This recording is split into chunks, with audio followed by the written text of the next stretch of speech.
Activating your Xfi pod is straightforward. First, ensure your Xfinity account is active and your Xfi gateway is set up. Plug the pod into a power outlet within 30 to 50 feet of your gateway. Download or update the Xfinity app on iOS or Android. Open the app, go to the Devices tab, and select Add Xfi Pod. The app will scan for the pod, assign it a name, and connect it to your network. The pod's light will flash white during setup and turn solid white when activated. Setup typically takes 2 to 5 minutes. If issues occur, restart the pod or check for firmware updates in the app. Activation requires an active internet connection through Xfinity. Optimal placement is vital. Position pods centrally, 30 to 50 feet from the gateway and each other, avoiding obstructions like walls and metal objects.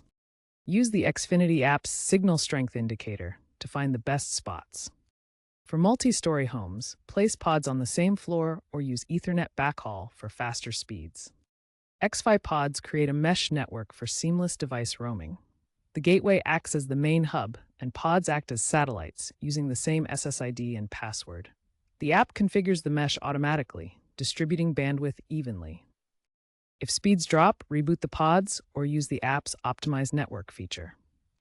These pods are integral to Xfinity's ecosystem, requiring an active subscription for full features.